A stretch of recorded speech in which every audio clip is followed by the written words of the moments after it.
We've triggered everyone. If you're watching RADTV, you also know that Shelby Elias from FinanceWithShelby.com, United Wholesale Lending, is here. So where are you on Christmas? Like, is this okay? Are you disturbed? Are you triggered? Christmas has come early because it is officially snowing in Tahoe. It is. Oh. There you go. So are you okay with the Christmas decorations? Oh, absolutely. Are you listening to Christmas music yet? No. No? No. Are you this guy? Are you barren? Do you wait till the day after Thanksgiving? I actually am barren, yeah. Right after Thanksgiving, that's when I put up my Christmas tree. What do you do for Thanksgiving? We have a huge family dinner. I have a massive family. My mom is one of 7 kids, and they all have a ton of kids. I so love we have a that. humongous family. Oh my God, who cooks? Do you have it professionally done? No, like everybody helps. It's awesome. It's a huge potluck, and all my cousins, and there's probably 50 to 75 people there. It's awesome. Do you remember you loved Pops, my father-in-law, because there was 10 of them, but you loved Uncle Roy. Yeah, I was going to say, I don't like Pops. Yes, you do. Everyone loves Pops. But we would do a Thanksgiving at their house, and it was ginormous, and everyone would bring something. Yeah. And Bev, his wife, because she's from the East Coast, and she loved that you had family there, I brought for her cornbread stuffing because she was like, "Oh, I feel like I'm on the East Coast," because I guess another regional thing. More regional stereotypes. Yeah. But no, I love that with the big family stuff, and you all potluck it. It's great to see. Is this the last time we're going to see you before Thanksgiving? I'm not sure. I don't remember our schedule or what we do. So do you have anything special? Like, do you have one of those things? Do you have like a weird side dish, or is it turkey, mashed potatoes, dressing? I mean, honestly, our family's so big, we have weird stuff with it. It's like pizza, people just bring all kinds. I mean, we have everything because everybody brings something. So it's like a buffet. It is a massive buffet, so we get everything. That's awesome. Amazing. Is it like a 5-day event? Is it like Wednesday through Sunday? Or? No, but everybody stays to clean up, so it's a late night. Oh yeah, very good. Yeah. All right, no one sneaks out. Oh, I gotta go. First, all right, I gotta hit you with the potential bad news first. You gotta tell me about this. The Federal Reserve yesterday boosted interest rates again by another 0.75 percentage points and suggested more rates are coming, which they're trying to, combat inflation. Homeowners with existing fixed rate mortgages, they feel nothing. Mm-hmm. But anybody with an ARM, adjusted rate mortgages, I don't know how popular those are anymore. Yeah. But anybody that's looking to buy a home. Yeah. These are high rates. We have not seen rates like this since 2001. Yeah. Are you still telling people to buy homes? Well, yeah. Actually, I mean, I know it's your job. Yeah. and this is the 6th rate hike this year. So it's a massive blow. But I always tell everybody that there is always a good time to buy a house. It's just how you buy the house. And right now the game has changed. So in the past, you would have had to buy a house that's over asking price. It's probably not everything that you want. If you're a first-time home buyer, it's really hard to get your offer accepted.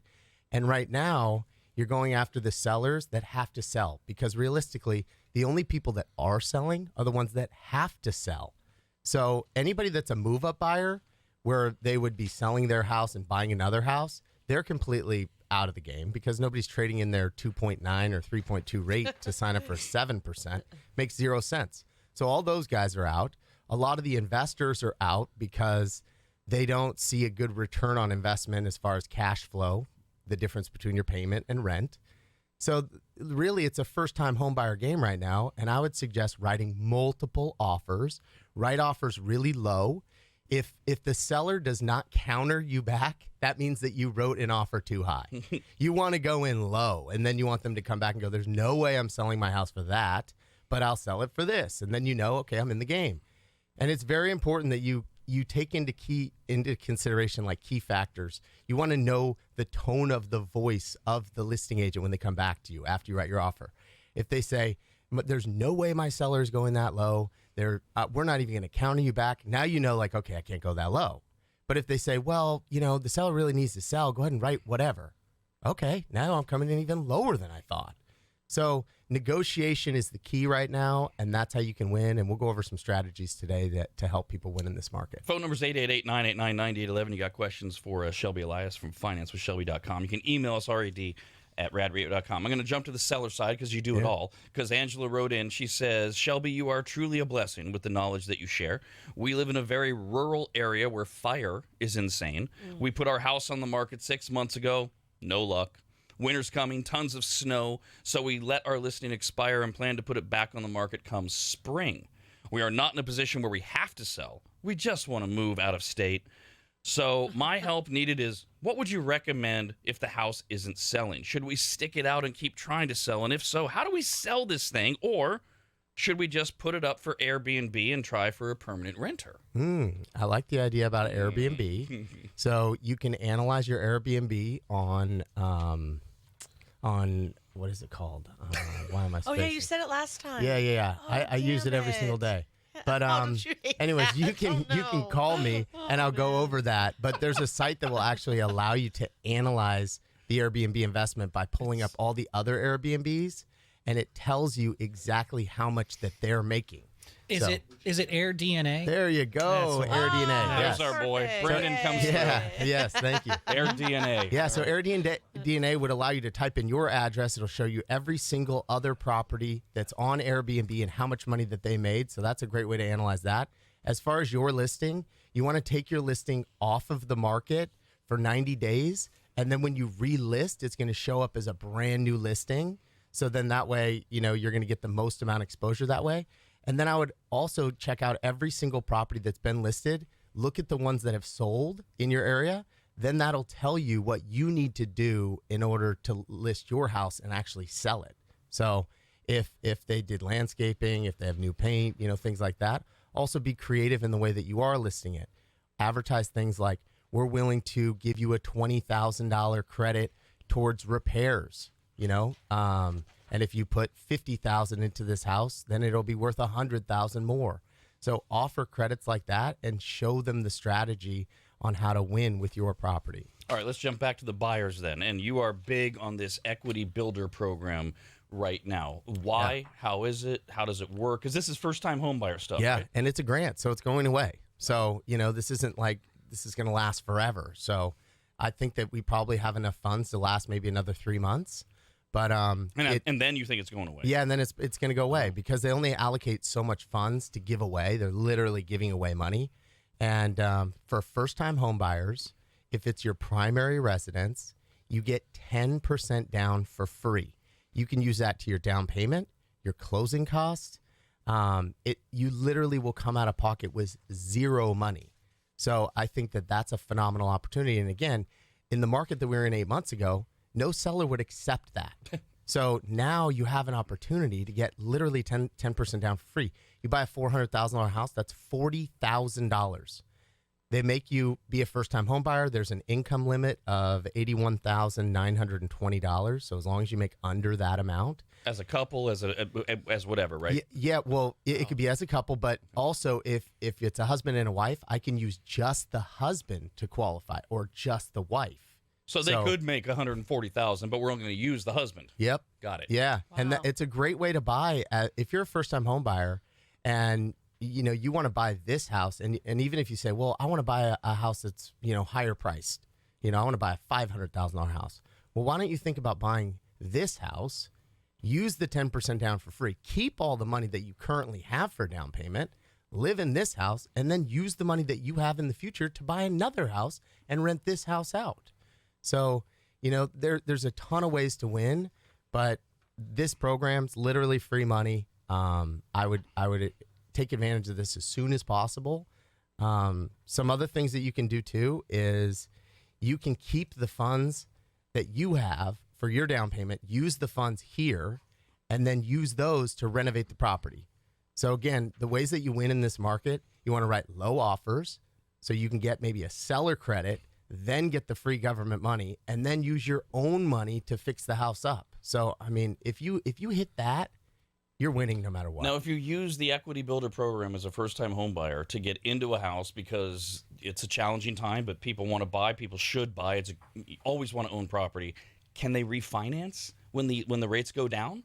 Yes, you can refinance. If you do pay off the mortgage, they're going to require you to pay some of those funds back. It's not like you have to pay out of pocket, but they're going to add that to your loan amount.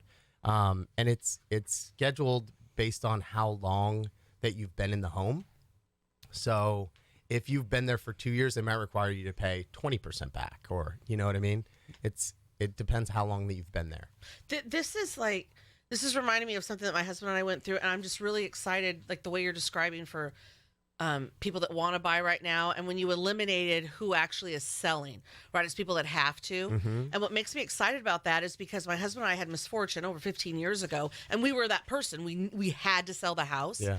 And we ended up getting to know the people that bought our house. And to this day, it warms my heart so much because they paid, they got a great deal because we needed to get rid of it. Yeah. They got a great deal. And then when it came time for them, after their kids grew and they were leaving the state to go somewhere else, oh my God.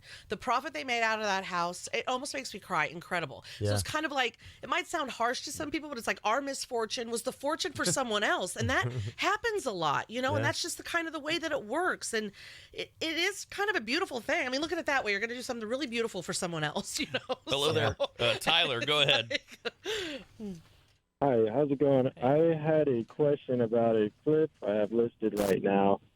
I was seeing what is some enticing ways that I can show that I'm just a motivated seller, because it's been on the market for 30 days, and the interest rates just went up again. So just a little worried about what's going to happen in the next meeting that's going to happen with the feds. Yeah. Rates are going to go up again. Yeah, so there's a program that I would recommend advertising. It's called a 2-1 buy down. And what this does is, say the prevailing interest rate right now is a 7% APR, okay?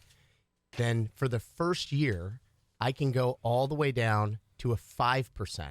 So that gives them a 5% rate for the entire first year. Then it stages up to a 6% for the second year, and then it goes back to a 7% for the remainder of the loan. And this is a fixed rate loan, but it's going to allow you to have a lower payment for the first 2 years. And the idea is in that 2-year period, if rates come down, then they can refinance. So it gives them the relief. And if you're advertising that product and say, hey, I can get somebody down to a 5%, well, now there's going to be a lot more buyers that are enticed, and they're wondering, wait, how can I do that? And you're going to give them a credit in order to use this program. Oh, we got this email, rad@radradio.com, from Nicole. Hey, Nicole. It says, I'm 29. My fiance and I are trying to save for our first house. We both have good jobs with benefits. He has a credit score over 750. I have a credit score over 800. Nice, good. Notice how she brags about hers being better. Oh, stop. With that, how much do we need to save for a down payment, and how good of an interest rate can we get with our credit scores? Yeah. So the minimum down payment for a first-time home buyer is 3%. Again, there are government programs that allow you to get down payment assistance, so you can essentially get all of it paid for. And in this market, a seller will accept that, which is phenomenal. But you're probably looking at, there's a lot of different variables that go into qualifying an interest rate, but you're probably looking around 7.25 APR. Even with their great, those are good credit scores. You get 750, 800, those are good. Yeah. But even then, your rates are in the 7s right now, no doubt. Now, you see other rates being advertised, and really it's just clickbait to get people to call.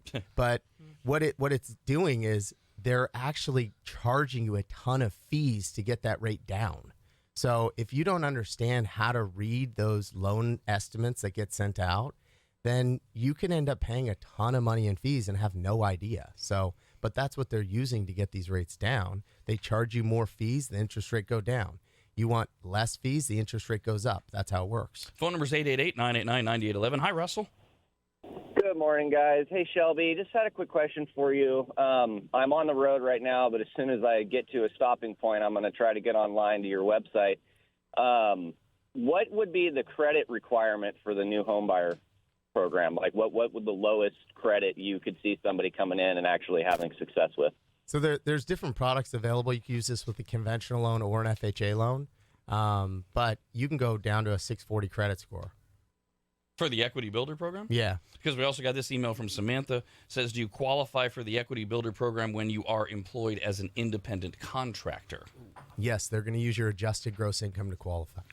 We got this note from Caitlin. Hi, Caitlin. I'm newly married. My husband just listed his house, and I own my own home. His house requires a ton of work that we aren't able to do. We don't have enough time. I was wondering if putting in a spiral staircase and renovating my attic area and making it into a larger room or a loft so my new stepkids have their space rather than everyone be cramped, will that be beneficial? Will it count as another room? Will it increase my home's value, as our plan is to rent out my home once we find a bigger house to accommodate all of us?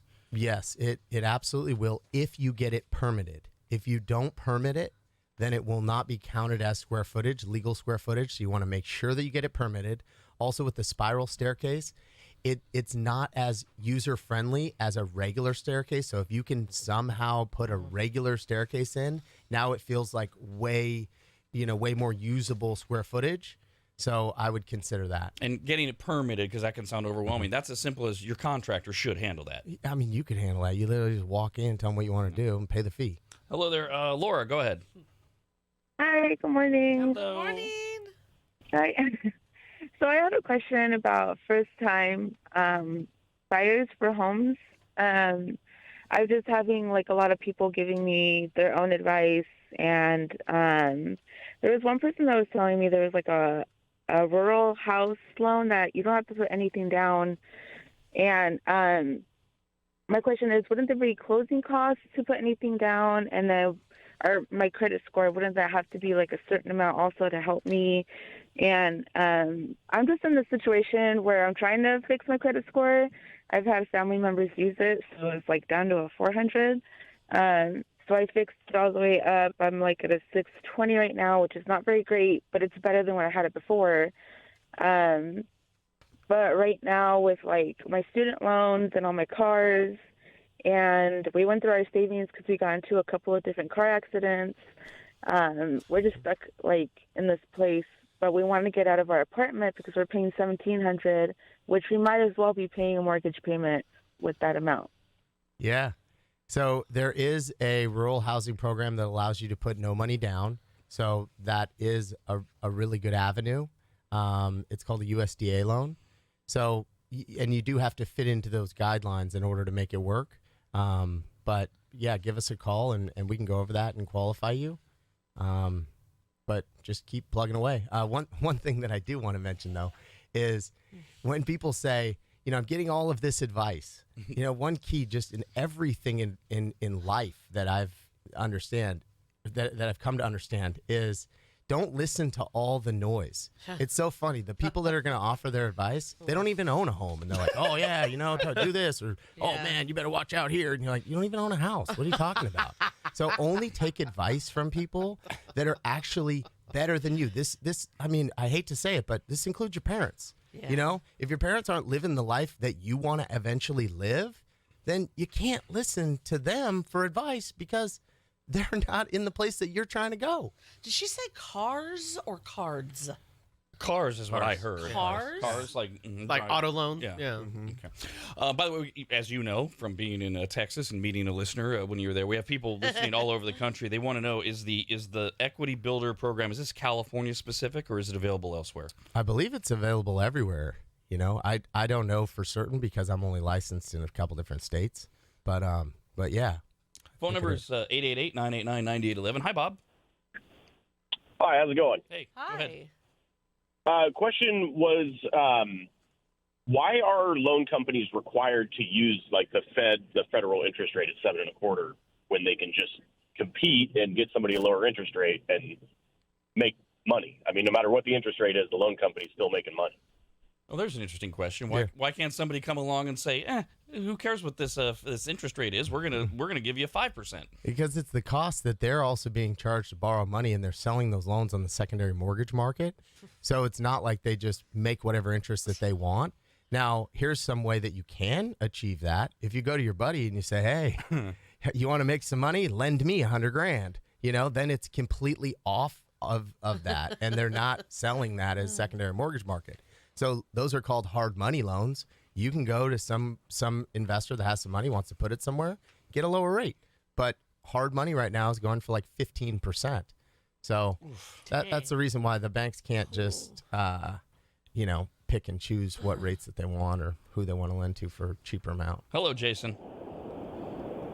Hi, Rad. Shelby, I have a question. If there is a similar program for first-time builders, I bought my acreage out, right, cash, and done phase 1, septic well, electric, and pack for the house and driveway, things of that sort. But I ran out of money, and I'm similar. My $750, my wife's over $800.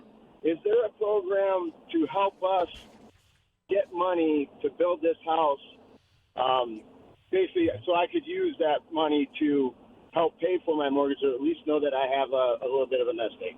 Yeah, this is a classic scenario for a construction loan. And since you own the property free and clear, they're going to use the property as collateral. So say your property's worth $100,000 and you want to buy a $200,000 or build a $200,000 house, they'll use that $100,000 in lieu of your down payment. So you don't have to put additional funds down. So yeah, if you apply for a construction loan, they're going to analyze what you're building and what the cost to build that is. And then they're going to use your lot and your purchase price on that towards the down payment.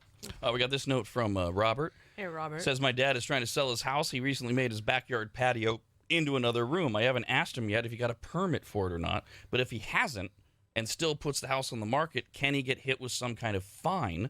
And can he still get a permit for the extra room even if he already built it? Yeah, you can still get a permit. They may require you to open up the walls to see what you've done. But if he just did it off of a patio, I don't think that they're going to require that. But you got to go into the planning office to find out. But you definitely want to make sure that you do get it permitted and you show that permit, and that also the real estate agent knows to update the county records to reflect the additional square footage. I see this all the time, and I kind of poach these ones off to buy. When they're mislisted, it's a very easy way for me to rehab that and flip it.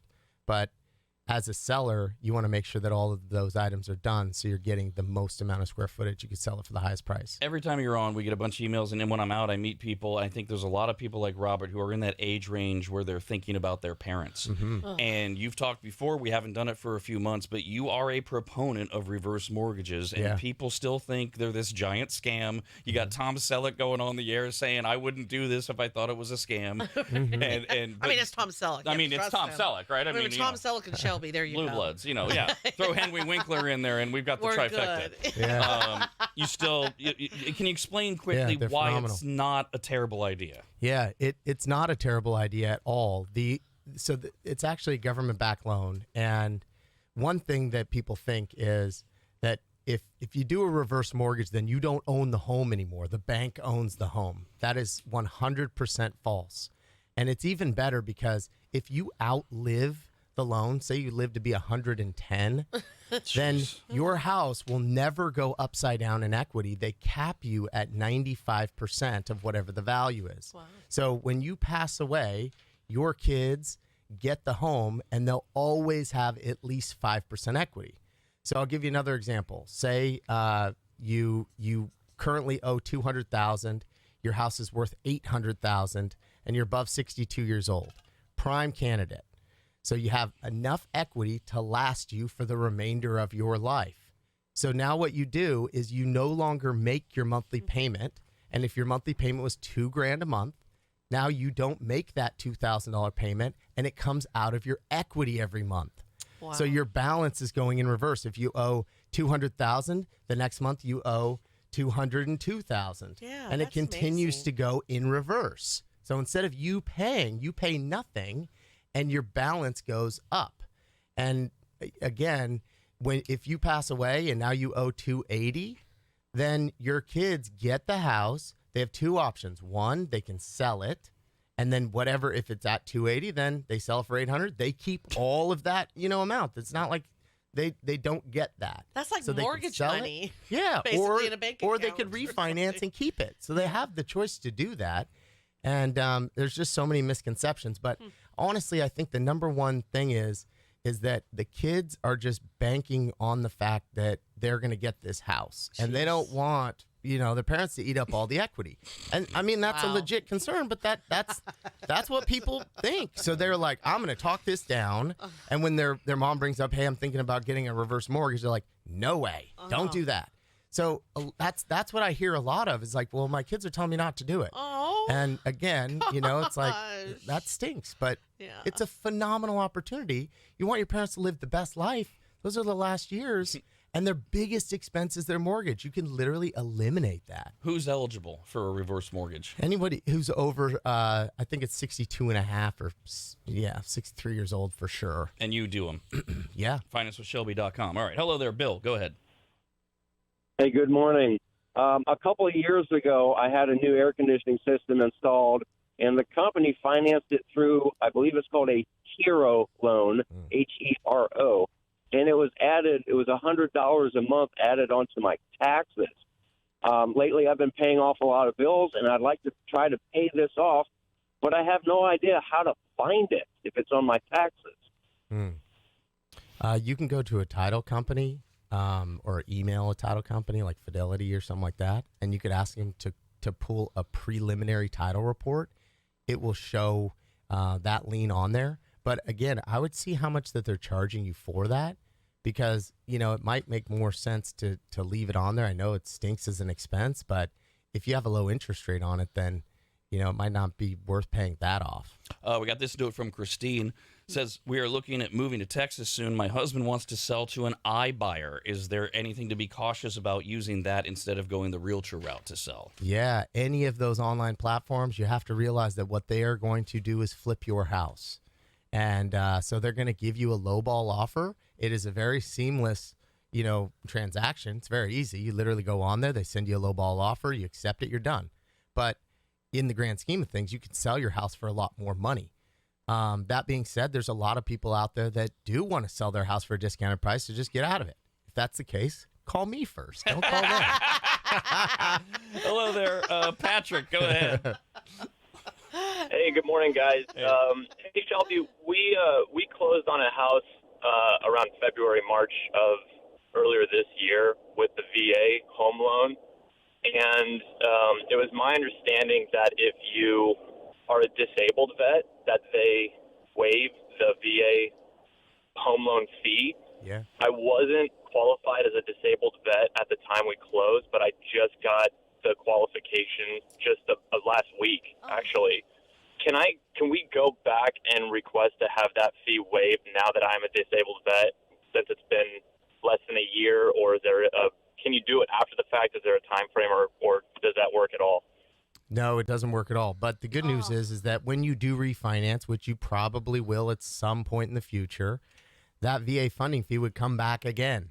And so every time you use your VA loan, that you're going to have to pay that funding fee. In your case, the next time that you use your VA loan or you refinance, you won't have to pay the fee. Hello, Zach. Go ahead. Hey, Shelby. So I'm building a house. It's a secondary dwelling unit on some property that I own. My mom had a house on it, but it's all in my name. And I did a reverse FHA loan, so there was nothing owed on the house. Is any of this stuff retroactive, or is there any way I could get something towards that or lower my monthly mortgage? I'm not familiar with the reverse FHA, but if you currently don't have a loan on it, or you do have a loan on it, you can refinance and try to get a lower rate. But I don't think that that's going to work out for you if you already had a loan before, because your interest rate's going to be lower than it is now. You really need to come next time with a time machine of some sort where people can go back in time and redo things now that they've learned or done things wrong. Hello there, Steve. Good morning. Good morning. Hey. Morning. So I have a quick question for you. I bought my home in December of last year, and my APR is 10.99. I was wondering if I might be able to still qualify for the new home loan, and also if you could lower the rate. Yeah, we can definitely lower that rate for you. That's for sure. So, it just depends on where your credit score is right now and if you can qualify for the loan, but I can coach you on how to get all that fixed to lower that rate. So prevailing rates are definitely a lot lower than that. So that's going to save you some money.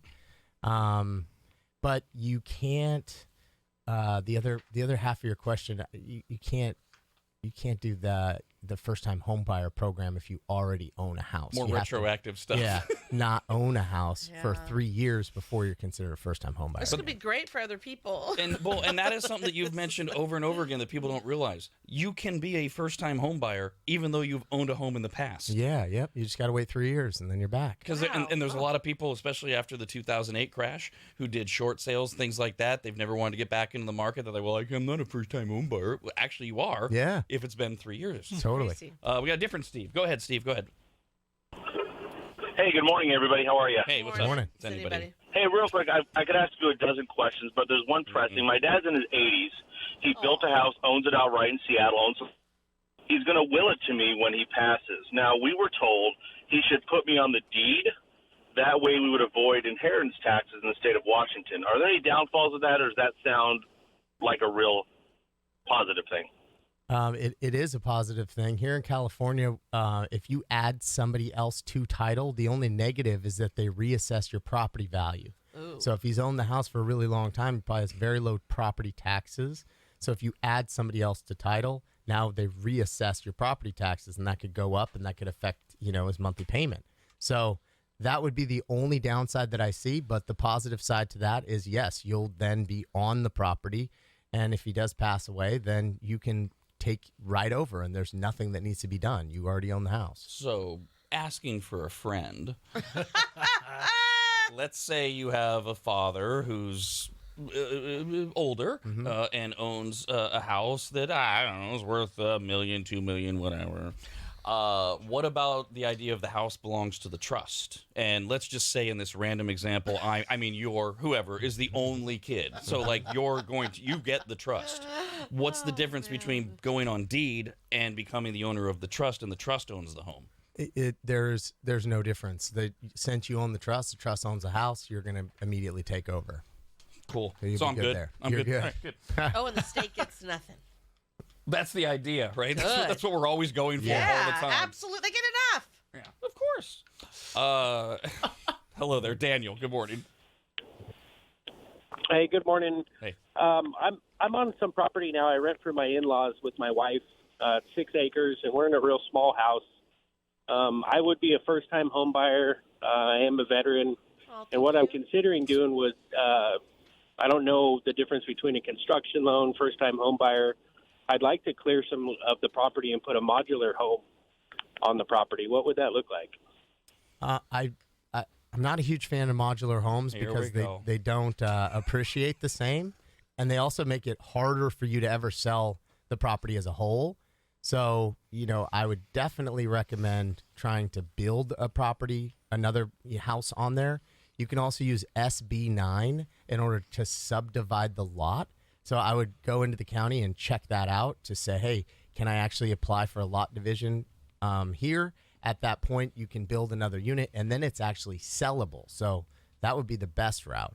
Yeah, and if you're wondering what a modular home would look like, I think it has probably doors and stuff, right? Oh, is that a mobile home? Yeah, right? I mean, mobile is different than a modular for sure.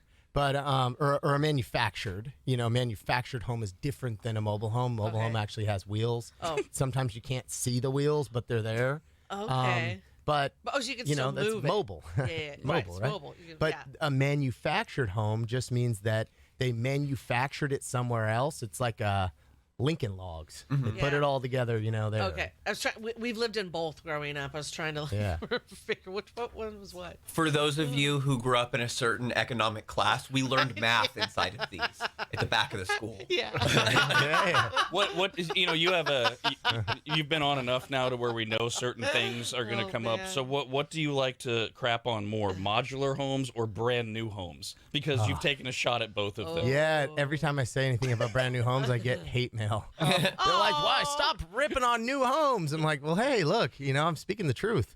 Right now, a brand new home, you don't have the opportunity to make sweat equity. And that is the best way to buy a house right now. Throw as many lures out there as possible. Fish in as many ponds as you can, right? Multiple offers on multiple homes. Test out the sellers. Feel out the waters.